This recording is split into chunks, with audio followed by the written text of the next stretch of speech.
मैंने एल्केन में methods of preparation बनाने की विधियों में लास्ट जो आपको बताई थी 7th और 8th, 7वीं थी कार्बोक्सिलिक अम्लों से। इसमें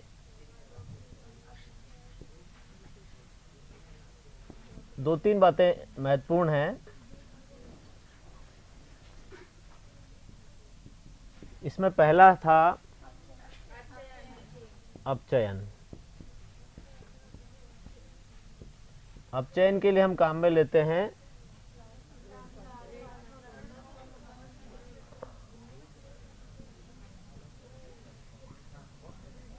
लाल फास्फोरस HI। जैसे अल्कोहल में लिया था और एल्डिहाइड कीटोन में लिया था, वैसे ही ये भी कार्बोक्सिलिक अम्ल भी अपचयन से क्या देते हैं, एल्केन बनाते हैं। दूसरी महत्वपूर्ण अभिक्रिया थी विकार्बोक्सिलीकरण।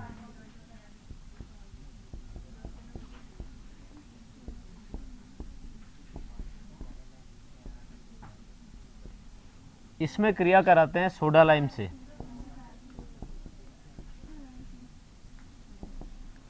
इस अभिक्रिया का महत्व आपको बताया था कि इसमें कार्बन की संख्या में कमी आती है। जैसे सोडियम या पोटेशियम लवण किसी कार्बोक्सिलिक अम्ल का लेते हैं और उसकी सोडा लाइम से क्रिया कराते हैं,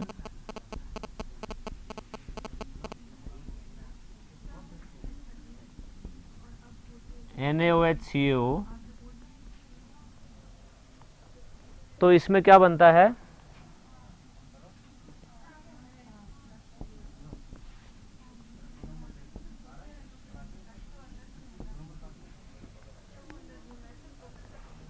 विकार्बोक्सिलीकरण हो गया है।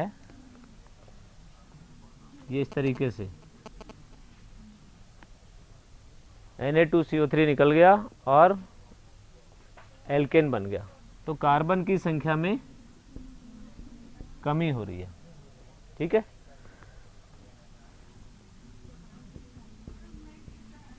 इसके अलावा अगर इसका तीसरा जो मेथड है, विधि है, वो क्या है, कॉल्बे का विद्युत अपघटनी अपचयन।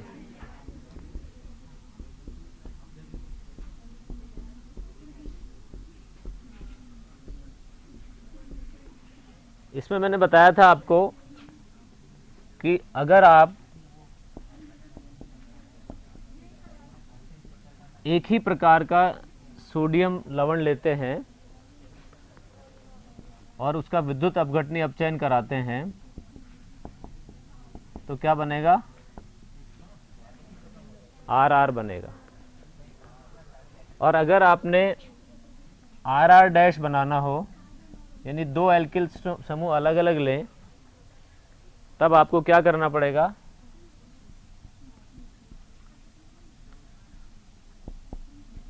दो अलग अलग अम्लों के सोडियम लवण लेने पड़ेंगे।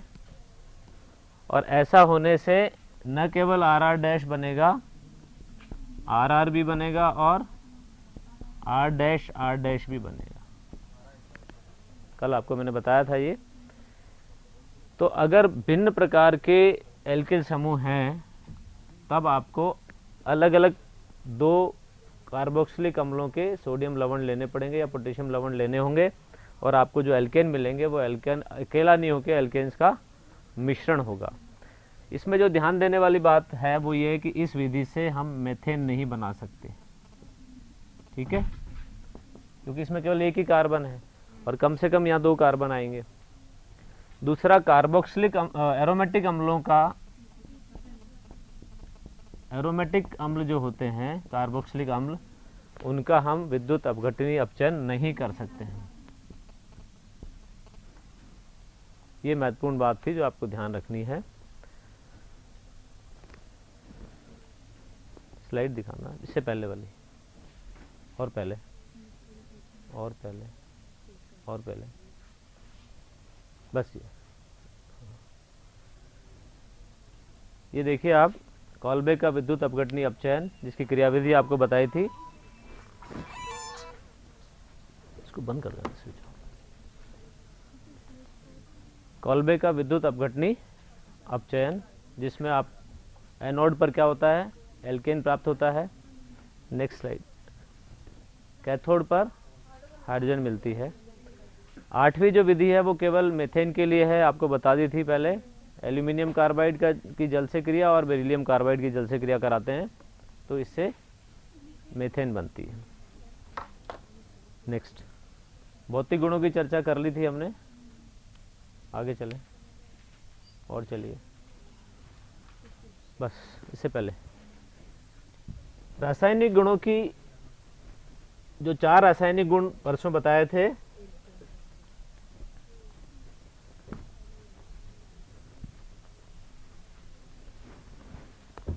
उसमें पहला है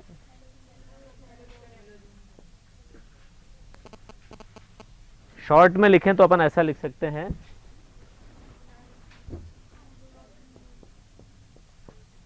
हैलोजनीकरण करा रहे, याद रखने के लिए।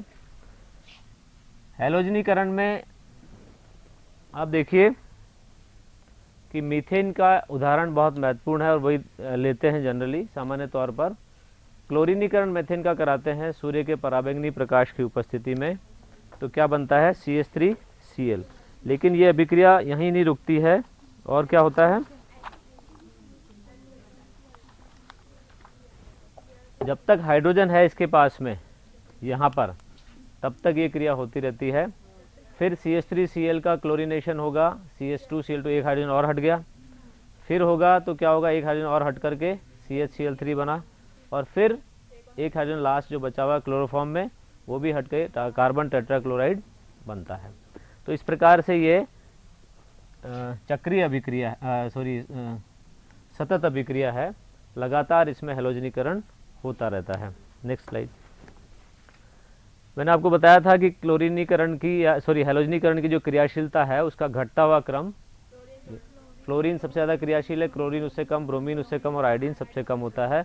और 3 प्रकार की जो हाइड्रोजन एल्केन में हो सकती है वो, उसमें क्रियाशीलता का घटता हुआ क्रम क्या है, 3 डिग्री हाइड्रोजन सबसे पहले प्रतिस्थापित होगी, 2 डिग्री हाइड्रोजन उससे बाद में प्रतिस्थापित होगी, और 1 डिग्री सबसे बाद। नेक्स्ट स्लाइड दिखा दें। ये एक उदाहरण है प्रोपेन का। प्रोपेन के उदाहरण में आप देखिए कि CH3 CH3 plus Cl2 chlorine से क्रिया हो रही है, ताप है 298 केल्विन, 298 केल्विन प्रकाश की उपस्थिति में। तो ये क्या हो रहा है, यहाँ की हाइड्रोजन हट सकती है जो द्वितीयक हाइड्रोजन है, और यहाँ की हाइड्रोजन हट सकती है जो प्राथमिक हाइड्रोजन है। ये वाली हाइड्रोजन हटती तो प्राथमिक हाइड्रोजन है, ये द्वितीयक हाइड्रोजन है। इस प्रकार से 2 उत्पाद संभव है इसमें बनना, 2 एल्किल हैलाइड्स का बनना संभव है। अगर ये एल्किल हैलाइड लेते हैं आइसोब्यूटेन, तो भी 2 उत्पाद बनते हैं। इसमें 2 प्रकार की हाइड्रोजन कौन कौन सी, एक तो तृतीयक हाइड्रोजन है ये, और एक ये प्राथमिक है जो 9 है कुल। तो ये अगर तृतीयक हटती है तो ये बनता है, और अगर प्राथमिक हाइड्रोजन हटती है तो ये उत्पाद बनता है। इस प्रकार से इसमें भी 2 उत्पाद बनना संभव है। जितने प्रकार की हाइड्रोजन होगी उतने ही प्रकार के हाइड्रोजन का प्रतिस्थापन इस अभिक्रिया में संभव है। नेक्स्ट, इसके पहले मैंने आपसे पूछा भी था सवाल कि फ्लोरीन जो होता है वो सबसे ज़्यादा क्रियाशील है, तो इसका फ्लोरीनीकरण सीधे नहीं कराते हैं। अगर इसको कराना हो तो क्या करते हैं, नाइट्रोजन की उपस्थिति में कराते हैं, नाइट्रोजन गैस की उपस्थिति में। तो नाइट्रोजन गैस की उपस्थिति में जब कराते हैं तो इसकी क्रियाशीलता कुछ कम हो जाती है। दूसरी बात, आयोडीन जो है इसमें सबसे कम क्रियाशीलता वाला हैलोजन है, तो उसकी क्रियाशीलता के लिए क्या करते हैं, उसमें आयोडीन के साथ साथ ऑक्सीकारक का भी उपयोग करना पड़ता है। जैसे हाइड्रो आयोडिक अम्ल HiO3 लेना पड़ेगा, या HGO और नाइट्रिक अम्ल भी लिया जाता है। ठीक है, ये क्या काम करते हैं, ये HI जो इस अभिक्रिया में बनता है, अगर उस HI को हम नहीं हटाते हैं तो वो एक शक्तिशाली अपचायक है, वो वापस अभिक्रिया में को ये उत्क्रमणीय बना देता है, विपरीत अभिक्रिया भी हो जाएगी। तो इस HI को हटाने के लिए हम HiO3 का उपयोग करते हैं। तो HiO3 से ये I2 देता है, वापस आयोडीन बनाएगा, तो आयोडीन तो फिर काम आ जाएगी अभिक्रिया में। तो इस प्रकार अभिक्रिया को विपरीत दिशा में जाने से रोकने के लिए HI को हटाना आवश्यक होता है। Next slide. ये क्रियाविधि आपको बताई थी, पहला पद क्रिया को शुरू करने वाला, 2 पद अभिक्रिया को सतत रखने वाले और 3 पद क्रिया को समाप्त करना। इस प्रकार से 6 पदों की रासायनिक इसी क्रियाविधि है जिसको मुक्त मूलक क्रियाविधि कहते हैं। Next slide. दो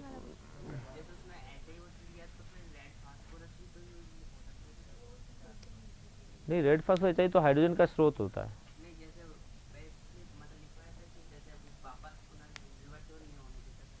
नहीं, एच आई को हटाना है, हमें तो एच आई को हटाना है।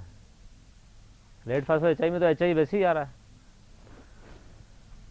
ये महत्वपूर्ण है जो आप ध्यान रखना। दोपहर 12 बजे जो रिएक्शन होती है, ये अभिक्रिया कब हो रही है? विसरित प्रकाश में। सूर्य के विसरित प्रकाश में कैसे होता है? मुक्त मूलक प्रतिस्थापन होता है और हाइड्रोजन प्रतिस्थापित होकर Cl आता रहता है। लेकिन जब 12 बजे कराते हैं, सूर्य का सीधा प्रकाश होता है, यानी अगर एरो पर आपको ऐसा लिखा हुआ मिले CH4 + Cl2, सूर्य का सीधा प्रकाश,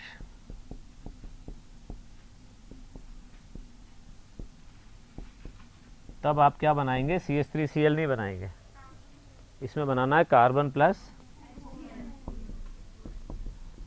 ये अभिक्रिया विस्फोटक होती है, ये ध्यान रखना है आपको। नेक्स्ट, नाइट्रीकरण मैंने आपको बताया था। नाइट्रीकरण में क्या करते हैं? HNO3 से, सांद्र HNO3 से अभिक्रिया कराते हैं एल्केन की। कितने डिग्री ताप पर? 400 से 500 डिग्री सेंटीग्रेड ताप पर। तो नाइट्रो एल्केन बनते हैं। ये नाइट्रोमीथेन है, ये बनता है। सामान्य ताप पर याद रखना नाइट्रीकरण नहीं होता है। ताप कितना चाहिए? 400 से 500 डिग्री सेंटीग्रेड चाहिए। इसमें आप देख रहे हैं कि नाइट्रीकरण जो हो रहा है उसमें जितने भी संभव उत्पाद है वो बनते हैं। नाइट्रीकरण में ऐसा नहीं होगा कि केवल एक ही उत्पाद बन जाए, क्योंकि इसमें एक ही संभव, इसलिए एक बना है। इसमें कितने संभव हैं? 2। क्यों? क्योंकि इसमें कार्बन कार्बन बंध भी टूट जाता है। जैसे ये CH3 CH2NO2 है, CH3 प्लस HNO3, ठीक है।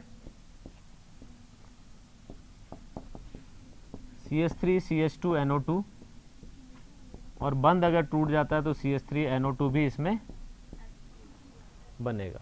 तो नाइट्रोमीथेन और नाइट्रोईथेन दोनों उत्पाद इसमें संभव है, क्योंकि इसमें ताप अभिक्रिया में क्या है? ज़्यादा है।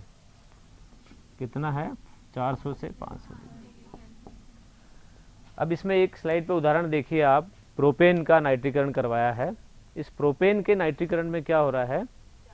नाइट्रोप्रोपेन बन रहा है, आइसोनाइट्रोप्रोपेन बन रहा है, और नाइट्रोईथेन बन रहा है, और नाइट्रोमीथेन बन रहा है। इसमें जो सर्वाधिक क्रियाशील या सर्वाधिक आसानी से प्रतिस्थापन योग्य हाइड्रोजन है वो कौन सी है? द्वितीयक। 2 ही तरीके के हाइड्रोजन है इसमें। प्राथमिक है कितनी? 6, और द्वितीयक है 2। तो जो 6 हाइड्रोजन है, ये जो 2 हाइड्रोजन द्वितीयक है, इसका प्रतिस्थापन आसानी से हो जाता है। तो नाइट्रो यहाँ आता है, ये सबसे ज़्यादा बनता है 40%। और जो प्राथमिक हाइड्रोजन हटके नाइट्रोमीथेन बना, ये 25%। और इसके विदलन से नाइट्रोईथेन और नाइट्रोमीथेन भी बनते हैं, उनकी प्रतिशत मात्रा है 10% और 25%। ठीक है। तो नाइट्रीकरण जब कराते हैं तो छोटे छोटे नाइट्रो एल्केन भी प्राप्त होते हैं। और इसमें याद रखिएगा, ताप सामान्य ताप नहीं होना चाहिए, ताप होना चाहिए 400 से 500 डिग्री सेंटीग्रेड। Next slide. सल्फोनीकरण, इसमें भी कुछ शर्तें हैं। सामान्य सी बात है, अभिक्रिया तो कैसे हो रही है? SO3H समूह इसमें हाइड्रोजन हटा के आ जाता है एल्केन में। जैसे आप देख रहे हैं CH3 CH2 CH3 है मान लो, और इसकी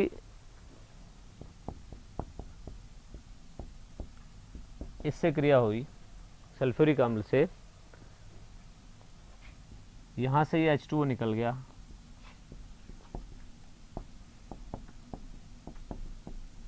SO3H,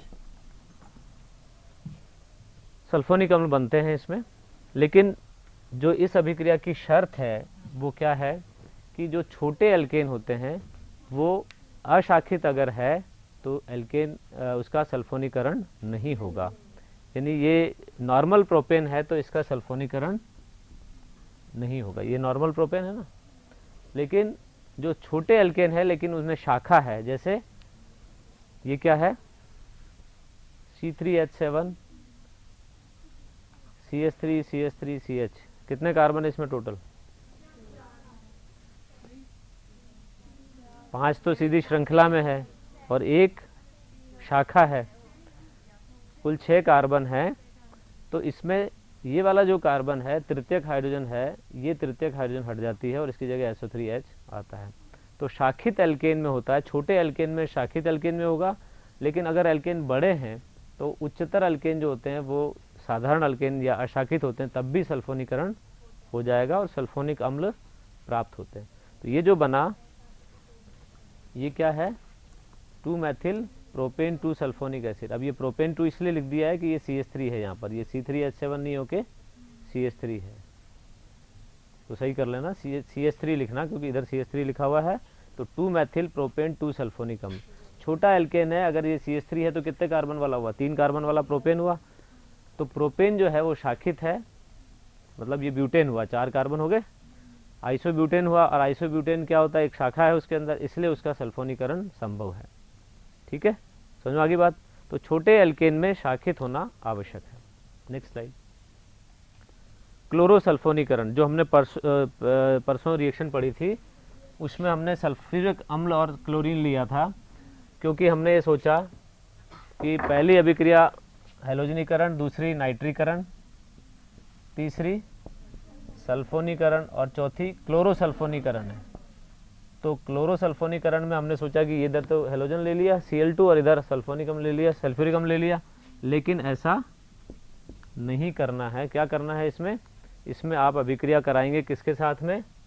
ये देखिए C3H8, प्रोपेन की क्रिया किससे करा रहे हैं? SO2 plus Cl2।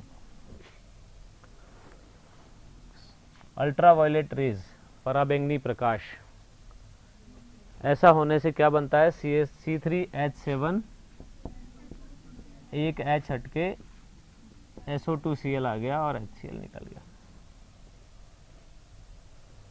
अब इसका अगर जल अपघटन कराते हैं आप, जल से क्रिया होगी तो क्या बन जाएगा? C3H7 SO3H, Cl की जगह H आ जाएगा और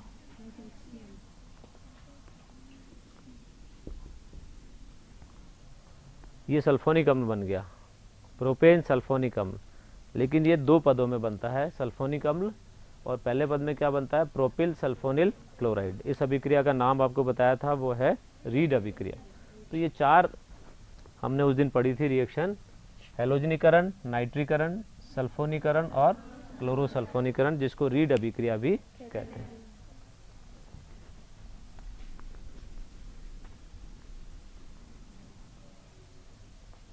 रिएक्शन नंबर 5 कौन सी थी?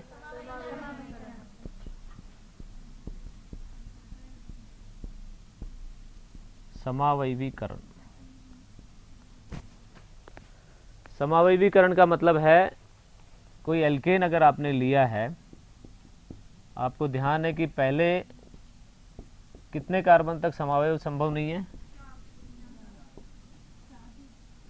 4 का तो संभव है, 3 तक संभव नहीं। 3 कार्बन वाला एल्केन का समावयव नहीं होता है। 4 कार्बन वाले एल्केन का समावयव क्या होगा?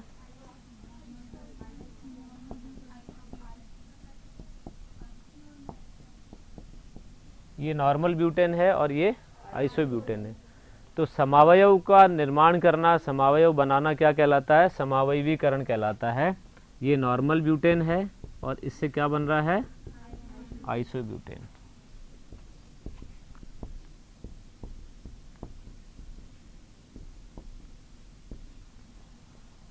समावयवीकरण के लिए हमें कुछ लेना होगा, और वो क्या है?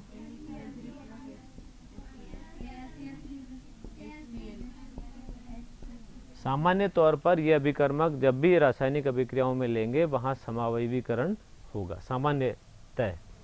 तो एल्यूमिनियम क्लोराइड और HCl लेंगे तो नॉर्मल ब्यूटेन से आइसोब्यूटेन बनेगा। और अगर इस प्रकार का पेंटेन ले लिया आपने, सॉरी आइसोहेक्सेन ले लिया, क्या बनेगा? श्रृंखला एक और बन जाएगी इस प्रकार से। लेकिन अभिकर्मक क्या है? एल्यूमिनियम क्लोराइड और HCl।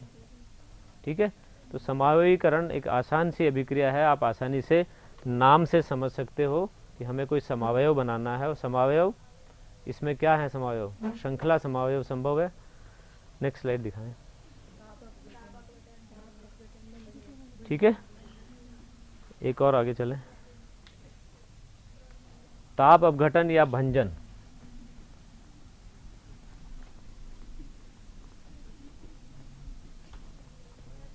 मैंने बताया था आपको कि ताप अपघटन में क्या होता है,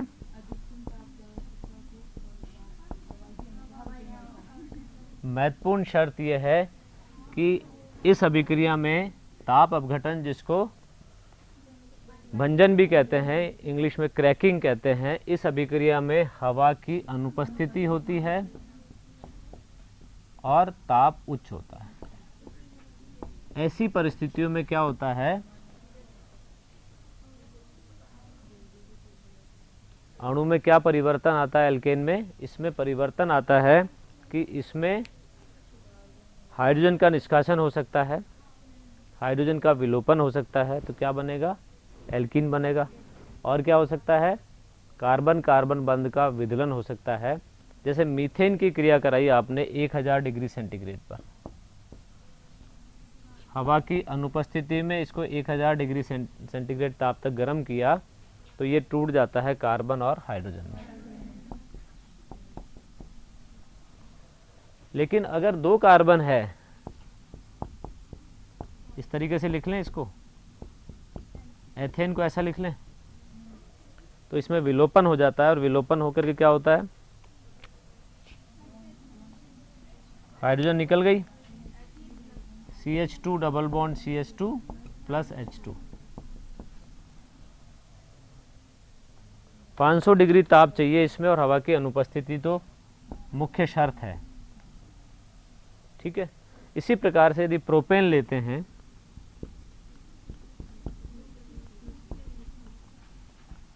तो क्या होगा, अगर ये बंध टूट जाता है तो एथीन, यानी कि sorry CH2 double bond CH2 ethene plus methane बन जाएगा। और अगर केवल हाइड्रोजन का विलोपन होता है इस अणु में से, तो क्या बनेगा, प्रोपीन बन जाएगा। इधर लिख देता हूं मैं,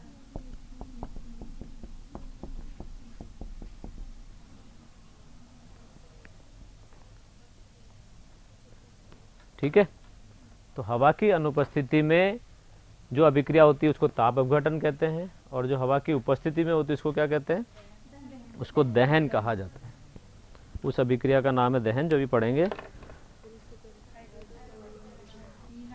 7वीं अभिक्रिया बहुत महत्वपूर्ण है, जिसमें एल्केन जो होते हैं वो चक्रीकृत हो जाते हैं और क्या बनाते हैं, एरोमेटिक यौगिकों में बदल जाते हैं।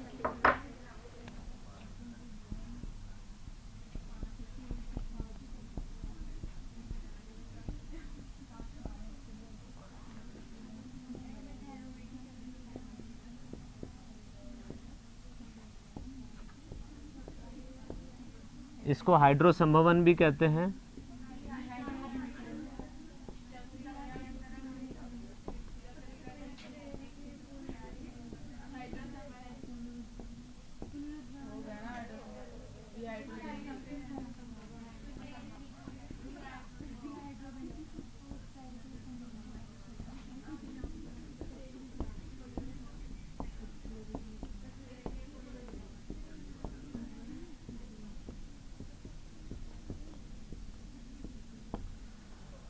ये सब इस अभिक्रिया के नाम है, जिसमें शर्त यह है कि कार्बन की संख्या 6 या अधिक होनी चाहिए।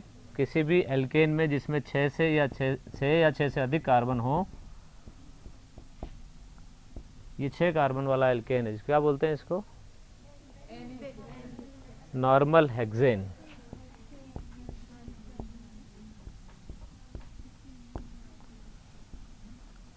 इसकी क्रिया के लिए हम क्या लेते हैं, क्रोमियम, मोलिब्डेनम या वेनेडियम के ऑक्साइड्स। क्रोमियम, मोलिब्डेनम, वेनेडियम के ऑक्साइड्स। और ताप कितना होता है,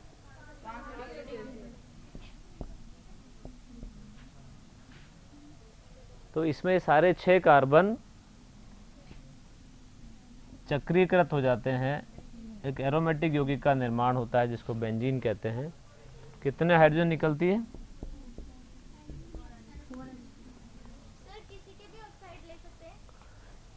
नॉर्मली इन धातुओं के ऑक्साइड्स रहते हैं। लिखाया था क्या? तो वो भी ले सकते हैं। धातु का ऑक्साइड है, मैंने कहा ना, जो ऑक्साइड्स नॉर्मली लिखा है ना, ये 3-4 ऑक्साइड्स आप ध्यान रखिएगा। Chromium, molybdenum, vanadium, aluminium, alumina जिसको कहते हैं, Al2O3 लिखाया था ना, उनके ऑक्साइड्स लेते हैं। ताप उच्च होता है। नेक्स्ट स्लाइड दिखाना। तो इसमें क्या होता है कि ये एरोमेटिकरण हो जाता है और हाइड्रोजन निकलने से विहाइड्रोजनीकरण बोलते हैं इसको। एरोमेटिक यौगिक बन रहा है इसलिए एरोमेटिकरण कहते हैं। चक्रीय यौगिक भी है इसलिए चक्रीकरण भी कहते हैं। हाइड्रो संभवन भी इसको कहते हैं और उत्प्रेरकीय पुनरुद्भवन भी कहते हैं। हाइड्रो फार्मिंग रिएक्शन इसको कहा जाता है। ये देखिए, अगर 7 कार्बन है, ये क्या है? Normal heptane. ये है नॉर्मल हेप्टेन। क्रोमियम ऑक्साइड या एल्यूमिना लिया 500 डिग्री सेल्सियस ताप पे तो बना टोलुइन। ठीक है, ये भी एरोमेटिक यौगिक है। तो एरोमेटिकरण इस अभिक्रिया में होता है। नेक्स्ट, दहन में आप ध्यान रखिए कि यहाँ पर हवा की उपस्थिति है। हवा की उपस्थिति आवश्यक है, लेकिन हवा की उपस्थिति 2 प्रकार की हो सकती है। पूर्ण रूप से दहन करना हो या आंशिक दहन करना हो।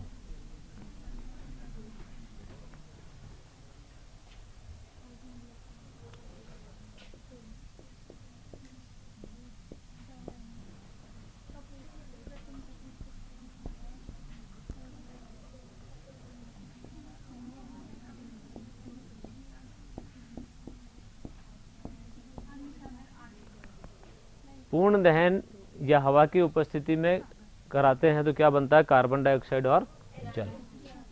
इसमें मैंने बता दिया था कल आपको, लेकिन आपको ध्यान क्या रखना है कि इसमें संतुलित अभिक्रिया होगी। सामान्य सूत्र जो होता है एल्केन का होता है CnH2n+2। ऑक्सीजन लेनी है वो कितनी होगी? इतनी ऑक्सीजन चाहिए। कार्बन डाइऑक्साइड बनेगी NCO2 प्लस, जल बनेगा N+1H2। ये पूर्ण संतुलित समीकरण आपको आना चाहिए। अगर आपने इसमें प्रोपेन लिया है, मान लीजिए C3H8, कितनी ऑक्सीजन काम आएगी?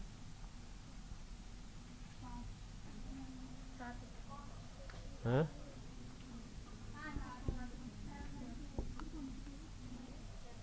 7/2 ऑक्सीजन काम आएगी ना। इतने अणु ऑक्सीजन के काम आएंगे। और कार्बन डाइऑक्साइड कितनी बनेगी?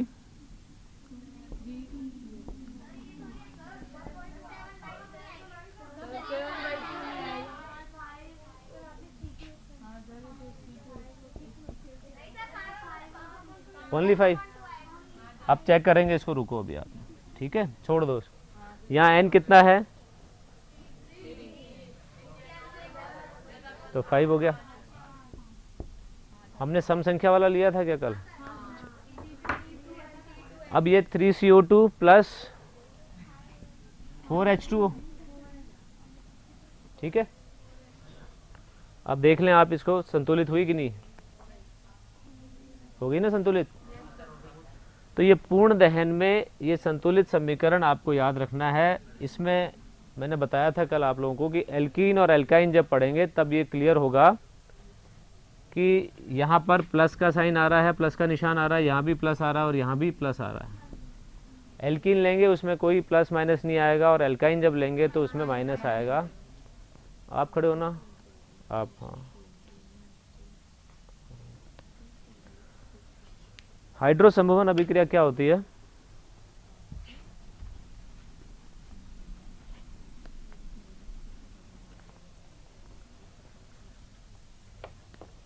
हाइड्रो संभवन अभिक्रिया बताई थी ना अभी? बताई थी ना? नहीं बताई? नाम क्या आपका? कहाँ पढ़ते हो?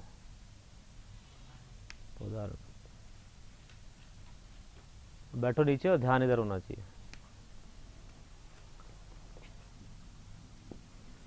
आंशिक दहन जो है उसमें हवा की सीमित मात्रा काम में लेते हैं।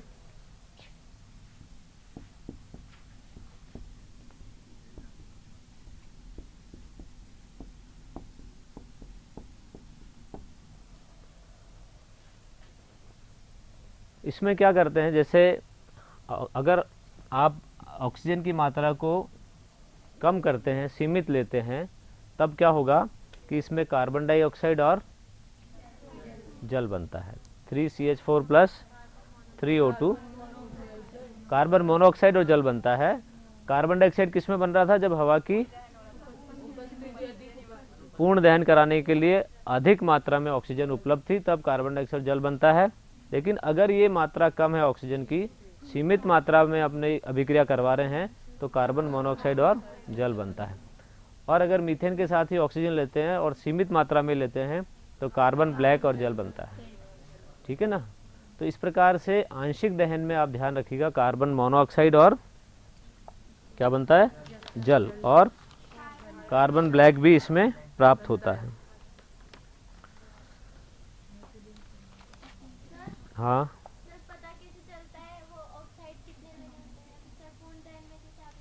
पूर्ण दहन में अगर आपको कोई शर्त नहीं लिखी हुई अभिक्रिया में, अगर आपसे कहा जाए कि एल्केन है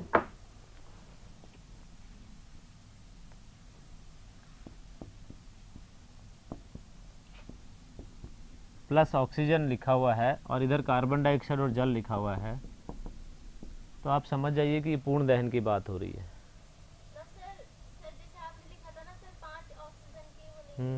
तो वो तो फिर आपको इसको संतुलित करना पड़ेगा एल्केन का पता करके।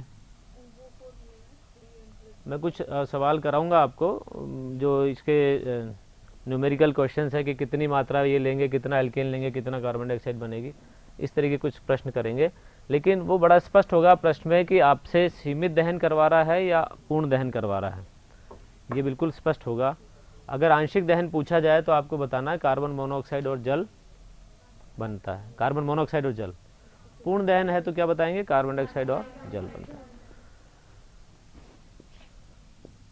CH2 समूह का समावेश,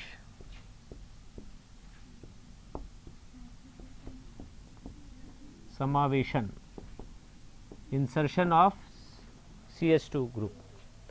CH2 का मतलब हो गया एक सजातीय श्रेणी में कितना अंतर होता है, CH2 का अंतर होता है, और इसको अगर किसी में समावेशित कर देंगे तो एक अगला सदस्य उसका प्राप्त होगा। जैसे अगर प्रोपेन आपने लिया है और प्रोपेन की क्रिया आपने CH2 समूह, यानी क्या है ये, कार्बीन, इसका समावेशन यदि कराएंगे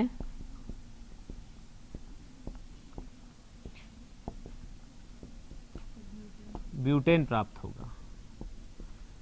लेकिन आपको ये ध्यान रखना कि ये कार्बन कहीं से लाना पड़ेगा, क्या स्रोत है इसका वो आपको पता होना चाहिए, सोर्स इसका पता होना चाहिए।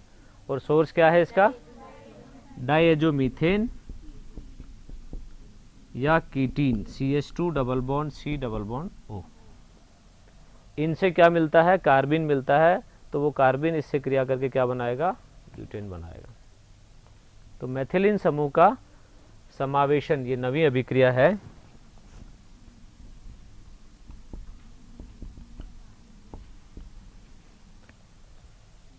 दसवीं अभिक्रिया है क्लोरीनी अपघटन। क्लोरीनीकरण और क्लोरीनी अपघटन में अंतर आपको ध्यान रखना है। क्लोरीनीकरण हमने पहली अभिक्रिया देखी थी हैलोजनीकरण के अंतर्गत, और क्लोरीनी अपघटन में क्या होगा,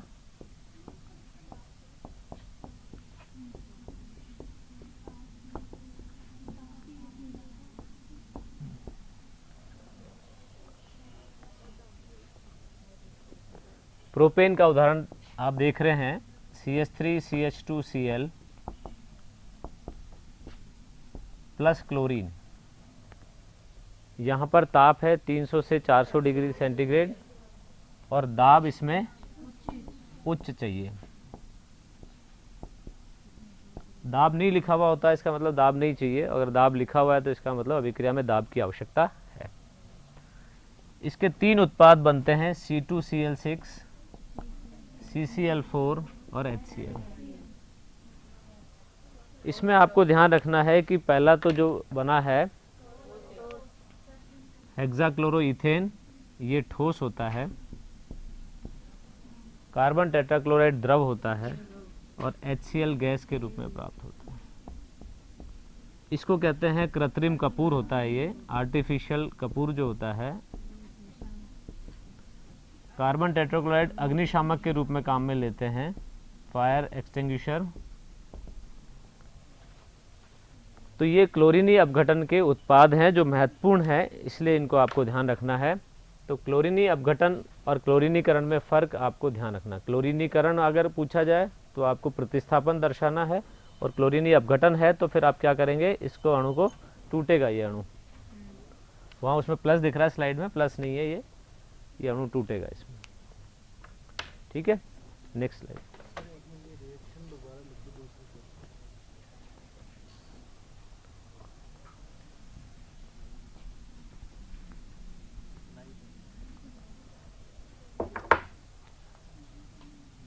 प्रोपेन है, इसकी क्लोरीन से अभिक्रिया हो रही है। पेन सारे ऐसी हैं।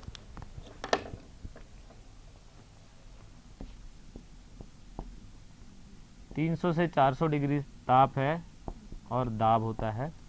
तो इसमें क्या होता है कि C2Cl6 कार्बन कार्बन बंध टूट गया, और जितनी भी यहाँ पर हाइड्रोजन है वो सब Cl से प्रतिस्थापित हो गई, और साथ में क्योंकि एक संयुक्ता फ्री होगी तो वहाँ भी Cl आ गया। जो कार्बन फ्री हुआ था उस पर भी चारों क्लोरीन आ गई, और जो हाइड्रोजन है वो HCl। तो ये बनता है ठोस अवस्था होती है इसकी द्रव अवस्था होती है, इसकी गैस अवस्था होती है HCl की। ये कृत्रिम कपूर है और ये अग्निशामक है। इसका उपयोग है अग्निशामक के रूप में कार्बन टेट्राक्लोराइड का। इधर स्लाइड दिखा दें, उसमें दिख रहा होगा। ये अगर यहाँ नहीं दिख रहा तो स्लाइड में देख लीजिए।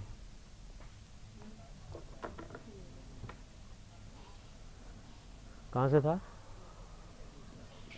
था सवाल? किसने पूछा था? अच्छा। तो ये 10 अभिक्रियाएं हो गई। 10वीं है क्लोरीनी अपघटन।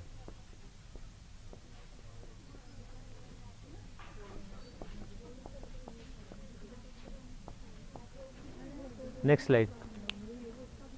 इसके अलावा कुछ और अभिक्रियाएं आप देखिए इसमें जो आपको ध्यान रखनी है, आप नोट कर लीजिए इन अभिक्रियाओं को। मीथेन की अगर ओजोन से अभिक्रिया कराते हैं, 10 अभिक्रियाएं तो आपको अलग से ध्यान रखनी है, चार्ट बना करके पढ़नी है सबको। मैंने बताया था आपको कि चार्ट बनाइए, बनाने की 8 विधियों का और रासायनिक गुणों में 10 रासायनिक गुणों का। उसके अलावा कुछ अभिक्रियाएं और है जो महत्वपूर्ण है, आपको याद रखनी है। मीथेन की ओजोन से क्रिया कराते हैं 350 डिग्री सेल्सियस ताप पर, तो फॉर्मेल्डिहाइड और H2O और ऑक्सीजन बनता है। तो फॉर्मेल्डिहाइड इसमें प्राप्त होता है मीथेन की ओजोन से के साथ क्रिया कराने पर। ऐसे ही अगर मीथेन का जल अपघटन कराते हैं, जल के साथ क्रिया कराते हैं, निकेल उत्प्रेरक उपस्थित है, 1000 डिग्री सेल्सियस ताप है, तो सिंथेसिस गैस बनती है। सिंथेसिस गैस होती है कार्बन मोनोऑक्साइड और हाइड्रोजन का मिश्रण। सिंथेसिस गैस होती है कार्बन मोनोऑक्साइड और हाइड्रोजन का मिश्रण। तो मीथेन की जल के साथ अभिक्रिया हो रही है, उसमें सिंथेसिस गैस बन रही है। मीथेन की क्रिया अगर 1000 डिग्री, ये बताया था आपको, कार्बन ब्लैक बनता है इसमें। और ऐसे ही मीथेन की अगर अमोनिया से क्रिया कराते हैं उच्च ताप पर एल्यूमिना की उपस्थिति में, तो HCN बनता है और हाइड्रोजन गैस निकलती है। HCN बनता है और हाइड्रोजन गैस। ये 4 अभिक्रियाएं आप और ध्यान रखिएगा। इनके अलावा ओजोन के साथ क्रिया है, दूसरी जल के साथ क्रिया है, ये पहले आ चुकी है, और अमोनिया के साथ क्रिया है। ठीक है, नोट करने दीजिए इनको, वापस दिखा दो, जल्दी से नोट कर लें आप लोग।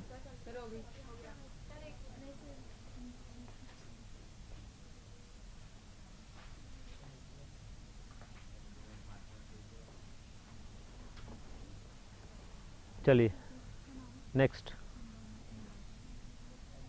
एल्केन के बारे में कुछ सामान्य जानकारी आपको हो तो ध्यान होगा कि LPG जो होती है, लिक्विडिफाइड पेट्रोलियम गैस, वो क्या होती है? प्रोपेन और आइसोब्यूटेन का मिश्रण होती है। हमारी जो रसोई गैस होती है वो प्रोपेन और आइसोब्यूटेन का मिश्रण होती है, जिसको LPG कहते हैं। कैलोर गैस होती है नॉर्मल ब्यूटेन और आइसोब्यूटेन का मिश्रण। और केरोसिन सब लोग जानते हैं, वो केरोसिन क्या होता है? C12 से C16 तक एल्केन का मिश्रण होता है। यानी केरोसिन क्या है? हाइड्रोकार्बन है। केरोसिन क्या है? हाइड्रोकार्बन है। कैलोर गैस भी हाइड्रोकार्बन है, जो हाइड्रोकार्बन्स का मिश्रण होता है, और इसी प्रकार से एलपीजी भी हाइड्रोकार्बन का मिश्रण है। ईंधन गैस जो है अपनी घरेलू ईंधन गैस है एलपीजी।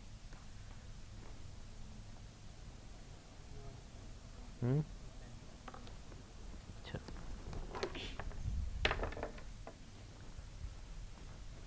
जल्दी से हम रिवीजन करेंगे।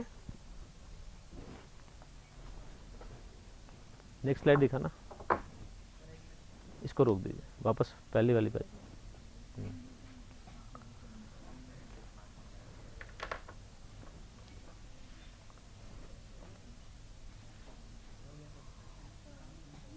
लिख लिया सबने? चलिए अब इधर ध्यान दीजिएगा आप। एल्केन को बनाने की 8 विधियां मैंने बताई थी ना आपको। अब लास्ट से शुरू करेंगे, आप बताएंगे पहली विधि कौन सी थी।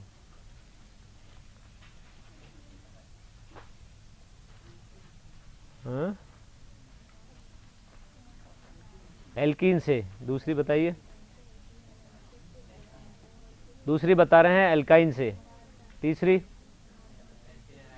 एल्किल हैलाइड से। चौथी अगले को नेक्स्ट बैठते जाओ। चौथी विधि बताइए ग्रीनियर अभिकर्मक से। पांचवी बताएं। छठी आप बताएं। नेक्स्ट हाँ आप बताइए जल्दी। एल्डिहाइड कीटोन के बाद में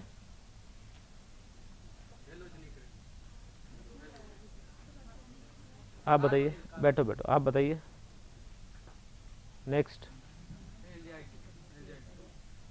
वो तो हो गया ना अभी, उसके आगे बताएं।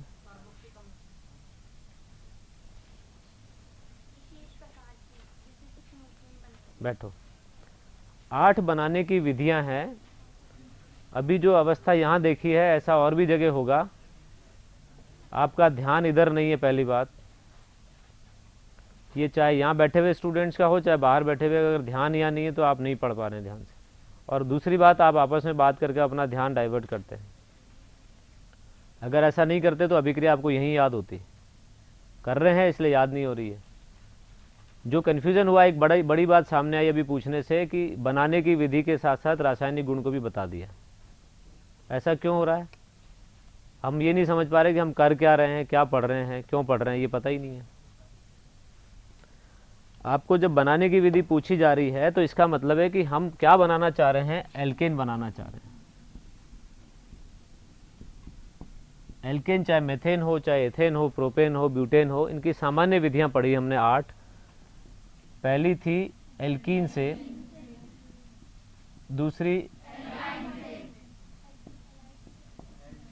एल्काइन से। ये एक स्लाइड से दिखाता हूं मैं आपको। एक 10 स्लाइड आगे बढ़ाना आप, और बढ़ाएं। ये देखिए पहला एल्कीन से, जिसमें आप अगर ये चार्ट इस प्रकार से बनाते हैं तो आपको और आसानी से रिवीजन होगा। उत्प्रेरकीय हाइड्रोजनीकरण द्वारा एल्कीन से हम क्या बना रहे हैं, एल्केन बना रहे हैं। और कराना क्या है, हमें उत्प्रेरकीय हाइड्रोजनीकरण कराना है। दूसरा एल्काइन से, तो उसमें क्या कर रहे हैं, उसमें भी उत्प्रेरकीय हाइड्रोजनीकरण करा रहे हैं। एल्काइन से भी हम उत्प्रेरकीय हाइड्रोजनीकरण से क्या बनाते हैं, एल्केन। तीसरा एल्किल हैलाइड से है, उसमें आपको 3 बताई थी, अपचयन। दूसरी में 4 अभिक्रियाएं, वुड्स अभिक्रिया, फिटिग अभिक्रिया, वुड्स फिटिग और फ्रैंकलैंड अभिक्रिया। और तीसरी थी कार्ब धात्विक यौगिकों से, उसमें 2 है, ग्रीनियर अभिकर्मक के साथ और कोरे हाउस। तो ये 3 बनाने की विधियां आप एक स्लाइड पे आपको दिखाई। नेक्स्ट स्लाइड दिखाएं।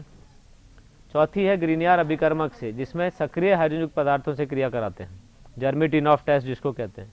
पांचवा अल्कोहल से, जिसमें केवल अपचयन कराते हैं, रेड फास्फोरस HI से। छठा एल्डिहाइड कीटोन से, उसमें 3 है, अपचयन, रेड फास्फोरस HI से, क्लीमेंशन अपचयन और वुल्फ किस्नर अपचयन। नेक्स्ट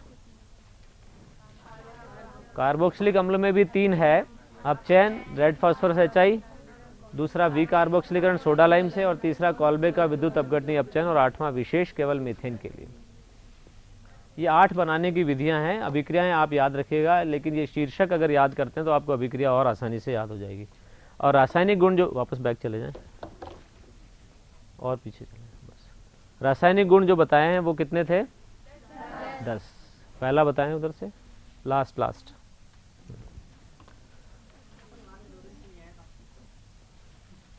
और आज क्या किया आपने? आज का पूछते हैं, अभी खड़े रहना आप। हाँ नेक्स्ट। आप भी नहीं आ रहे थे क्योंकि ये नहीं आ रहा था इसलिए। आप बताएं। हैलोजनीकरण, दूसरा, तीसरा, चौथा, नेक्स्ट। क्लोरो, ध्यान अभी भी नहीं है तुम्हारा। आज भी रिवीजन कराया पहले, उसके बाद पूछ रहा हूँ, सामने लिखा हुआ भी है। क्लोरीनीकरण, बैठी बैठी बैठ जाओ, खड़े मत रहो। आप रुको, आप रुको। इसके बाद आइसोमराइजेशन यानी समावयवीकरण। नेक्स्ट, ताप अपघटन, दहन।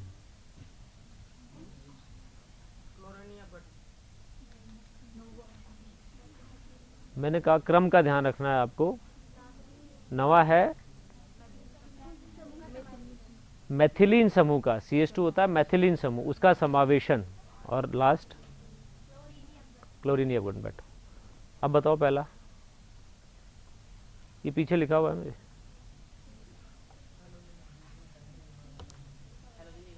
कुछ तो बोलना पड़ेगा ना, मैंने कल कहा था गूंगे बहरे की क्लास में तो कोई फायदा ही नहीं होगा। बैठो। ये जो 10 अभिक्रियाएं हैं, रासायनिक अभिक्रियाएं, रासायनिक गुण जिनको कहते हैं, एल्केन के हैं। एल्केन के रासायनिक गुणों से मतलब है कि एल्केन की क्रिया हम किसी अभिकर्मक के साथ कराते हैं, उसके आधार पर नामकरण होगा, ठीक है, या फिर उत्पाद बनता है उसके आधार पर नामकरण होगा। जैसे समावयवीकरण है, समावयव बनता है उसके आधार पर उसका नाम समावयवीकरण बोल दिया। हैलोजन जुड़ रहा है, प्रतिस्थापित कर रहा है, इसलिए हैलोजनीकरण बोल दिया। तो इनको एक क्रम में अगर आप याद कर लेते हैं, मैं अपनी तरफ से एक बार रिवीजन कर देता हूँ आपके सामने। पहला हैलोजनीकरण, दूसरा नाइट्रीकरण, तीसरा सल्फोनीकरण, चौथा क्लोरोसल। अब मेरी सुनो आप। पांचवा समावयवीकरण, छठा, सातवां एरोमेटिकरण, और विशेष फिर सॉरी दहन। दहन के बाद मैथिलीन समूह का समावेशन और क्लोरीन। और लास्ट में क्या है? कुछ अभिक्रियाएं और हैं जो आपको विशेष ध्यान रखनी है, वो आपने नोट कर ली है। अब एक चीज आपको और पढ़नी है इसमें, वो है, नेक्स्ट स्लाइड दिखाएं,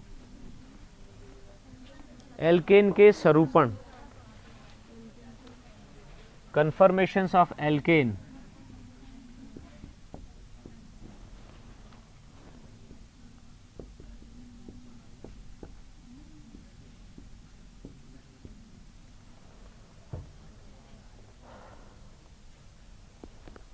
इसमें केवल आपको उदाहरण के लिए जो लेना है वो है एथेन।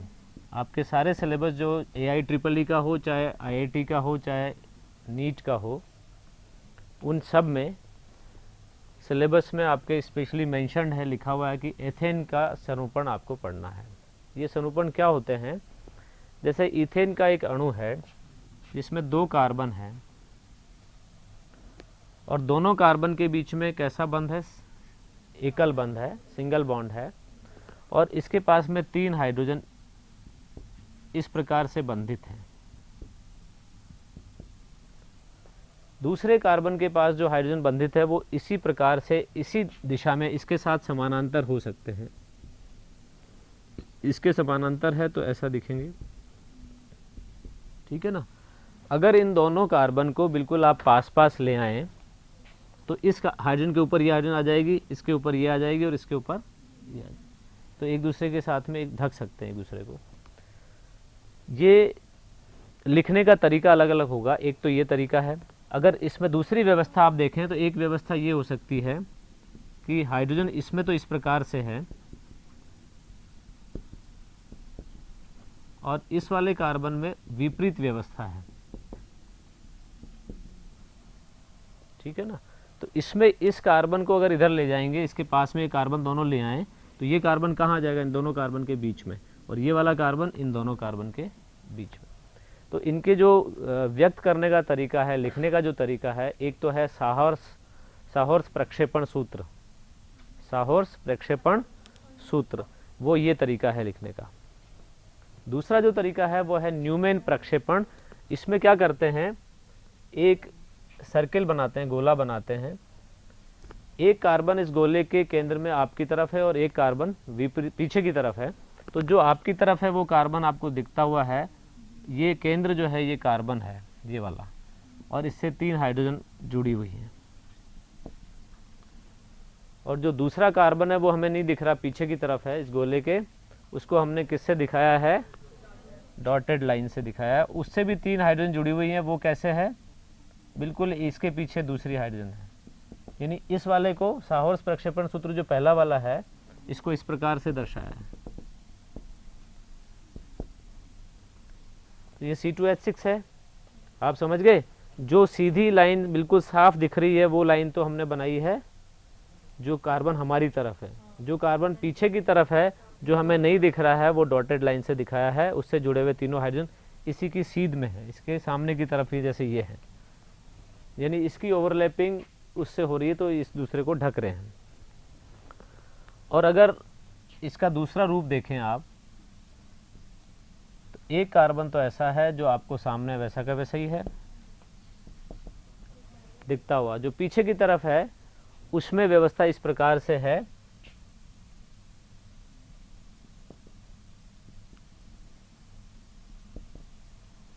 जो हाइड्रोजन इससे जुड़ी हुई हैं वो कैसे जुड़ी हुई हैं, विपरीत दिशाओं में।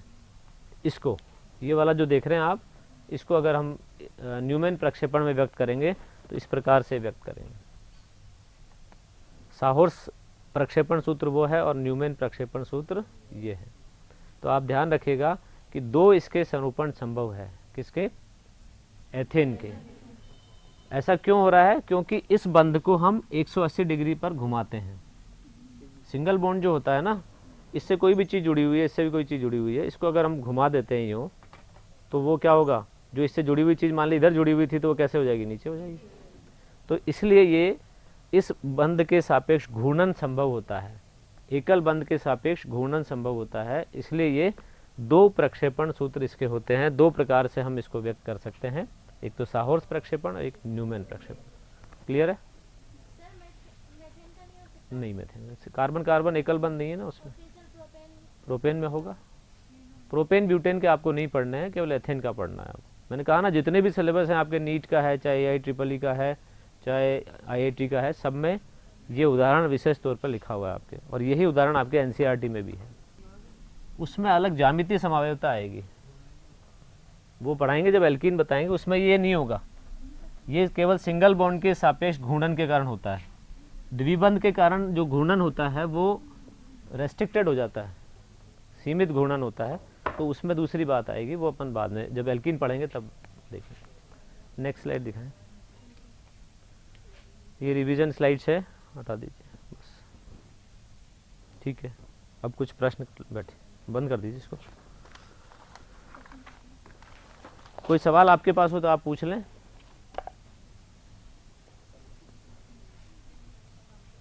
कल हम एल्कीन शुरू करेंगे।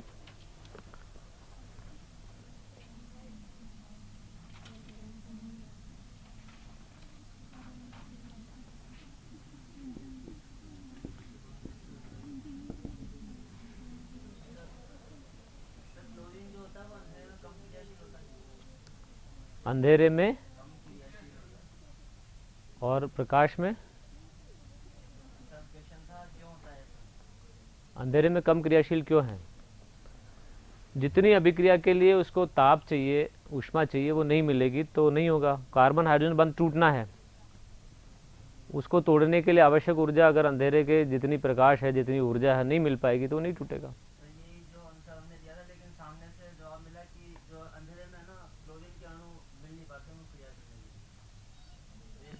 क्लोरीन के अणु नहीं मिल पाते हैं। देखो, क्लोरीन बंध जो है, मूलतः क्या हो रहा है, सबसे पहला पद क्या है, इस बंध का समांश विखंडन होना है। ठीक है, इसको समांश विखंडित होने के लिए आवश्यक ऊर्जा जब तक नहीं मिलेगी ये विखंडित नहीं होगा, और वो अंधेरे में उपलब्ध नहीं हो पा रही है उसको, इसलिए इसका समांश विखंडन नहीं होगा। और अगर यही आप पराबैंगनी प्रकाश या सूर्य का विशिष्ट प्रकाश लेते हैं तो एक्चुअल में ये फोटोकेमिकल रिएक्शन होती है। तो प्रकाश की उपस्थिति में उसको जो ऊर्जा मिलती है उसे बंध का समांश विखंडन होता है और मूलक प्राप्त हो जाता है Ci। जब ये मूलक बनता है तो आगे क्रिया आगे बढ़ती है। ये नहीं बनेगा, क्रिया को प्रारंभ करने वाला पद नहीं होगा तो फिर क्रिया नहीं बढ़ेगी आगे। ठीक है,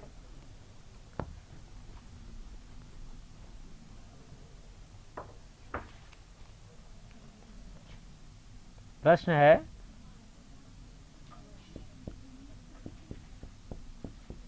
एथेनोइक अम्ल से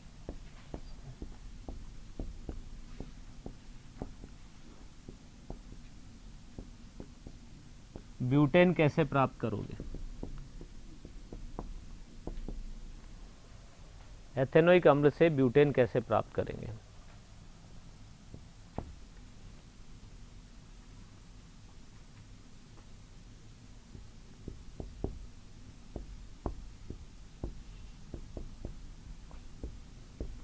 दूसरा प्रश्न है एथिल मैग्नीशियम ब्रोमाइड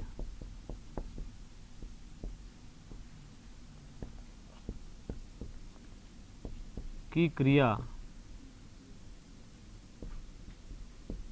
एसिटिलीन से कराने पर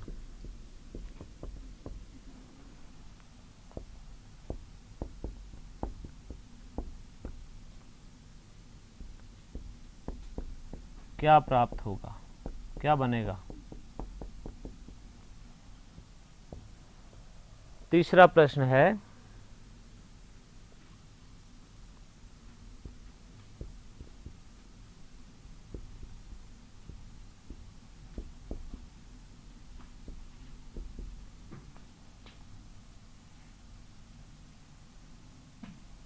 ब्यूटेनॉन की क्रिया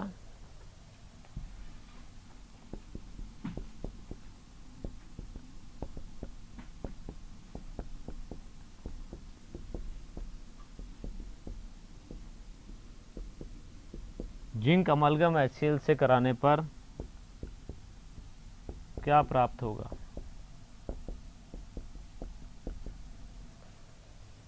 अभिक्रिया लिखनी है आपको अपनी अपनी कॉपी में।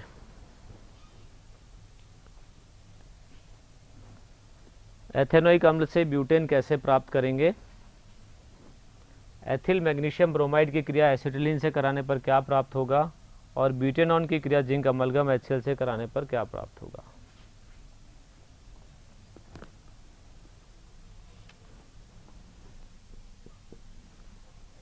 पहला बताया, मैं कौन बताएगा।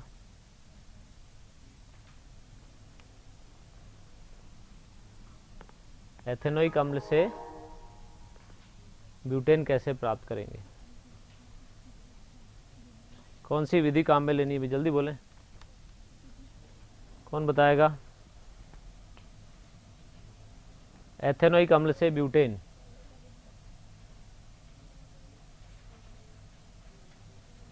कोई नहीं बता सकता। कॉल्बे का विद्युत अपघटनी अपचयन। इधर देख लीजिए, एथेनोइक अम्ल का मतलब क्या है।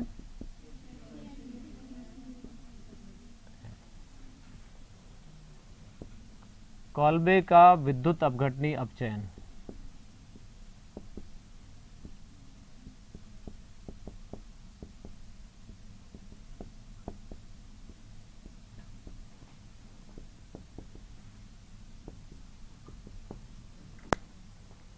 ठीक है, क्या ब्यूटेन बन जाएगा इससे, या ये बनेगा।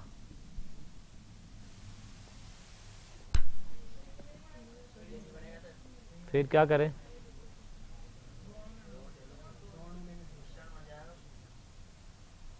दो अणु अगर समान लेते हैं तो वही बनेगा ना, दो अणु अगर समान लेते हैं तो वही बनेगा। और रेड फास्फोरस HI से कराते हैं तो क्या चाहिए आपको, 4 कार्बन वाला अम्ल चाहिए। तो इसका मतलब क्या है कि इससे आप नहीं बना सकते। एथेनोइक अम्ल से क्या बना सकते हैं आप, यहाँ ब्यूटेन के स्थान पर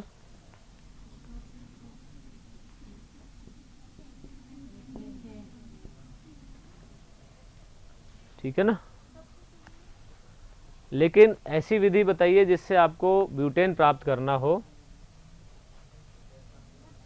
वुड्स अभिक्रिया ले लीजिए जिसमें आप क्या लेंगे,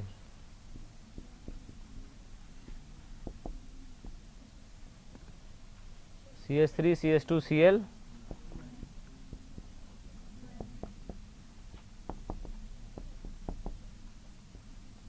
शुष्क ईथर क्या बनेगा,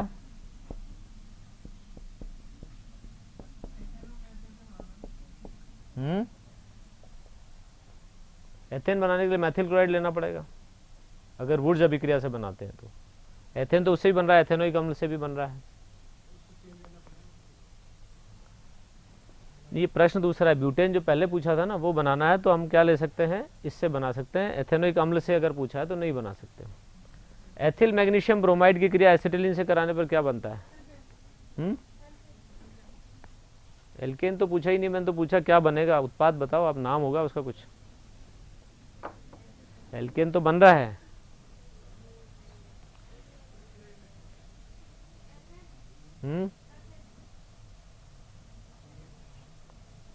पक्का क्या बनेगा भाई, और कोई?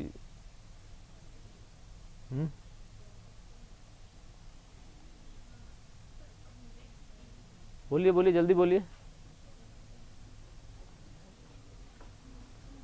एथिल मैग्नीशियम ब्रोमाइड ये क्या है, Gr है। प्रोपेन बनेगा।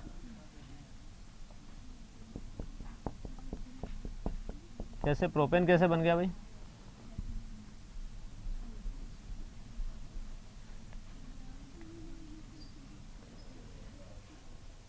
बोलो। अब आप अभिक्रियाओं को दोहराना शुरू कीजिए बनाने वाली। ग्रीनियर अभिकर्मक दो जगह आ रहा था, एक आ रहा था एल्किल हैलाइड में, एल्किल हैलाइड में जो अंतिम था उसमें क्या था, कोरेहाउस और ग्रीनियर अभिकर्मक के साथ एल्किल हैलाइड से क्रिया द्वारा। तो ये तो एल्किल हैलाइड है ही नहीं, तो ये तीसरी विधि तो नहीं है, चौथी है जिसमें सक्रिय हाइड्रोजन युक्त पदार्थ से क्रिया कराते हैं। इसमें एसिटिलीन में ये जो हाइड्रोजन होती है ना सक्रिय होती है, इसको ये यहाँ चली जाती है तो क्या बन जाता है, बाकी अपने को मतलब नहीं है, MgBr और इधर C ट्रिपल बॉन्ड CH। ये हाइड्रोजन जो है वो क्या है, सक्रिय हाइड्रोजन है। एसिटिलीन में अगर 1 एल्काइन है तो उसमें सक्रिय हाइड्रोजन होगी। अगर इसकी जगह आप ये ले लेते हैं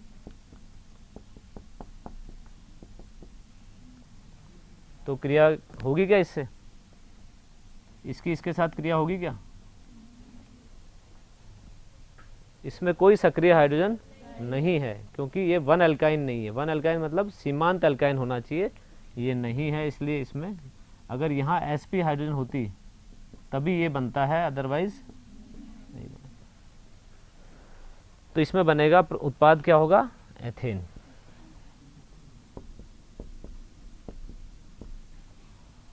ब्यूटेनॉन की क्रिया जिंक अमलगम HCl से कराने पर क्या बनेगा? ब्यूटेनॉन कैसे बनता है, क्या बनेगा ब्यूटेनॉन से?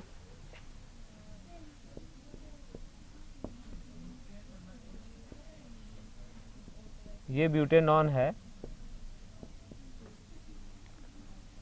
जिंक अमलगम HCl से क्रिया, इसका नाम क्या है इस अभिक्रिया का?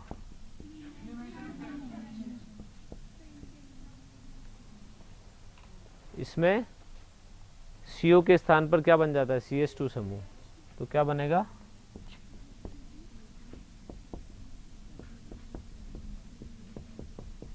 ब्यूटेन। नॉर्मल ब्यूटेन इससे प्राप्त होगा।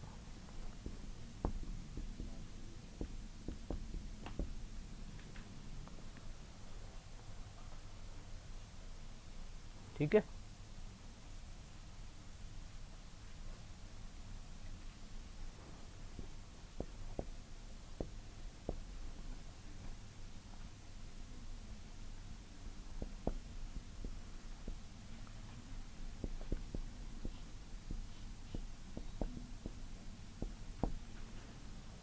इसमें क्या बनेगा,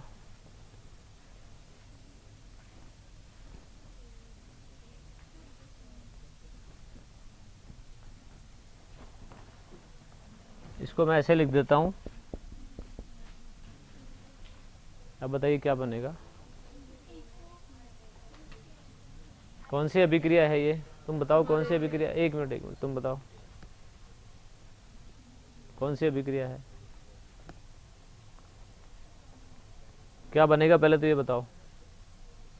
आइसोब्यूटेन कौन सी अभिक्रिया है, हैं?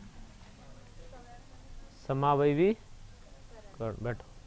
ये 5वीं अभिक्रिया रासायनिक गुणों में जो हमने पढ़ी थी, समावयवीकरण, क्योंकि यहाँ पर आपको इसके आधार पर पहचानना था। एल्यूमिनियम क्लोराइड HCl लिखा हुआ है तो आपको ये ध्यान आ जाना चाहिए कि समावयवीकरण है।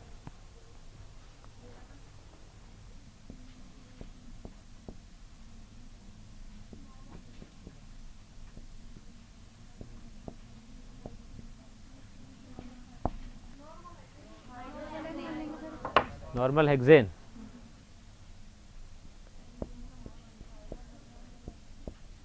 अभिक्रिया कौन सी है, हाइड्रोसन। ठीक है, कल अल्कीन शुरू करेंगे अपन। हाँ जी, तो नहीं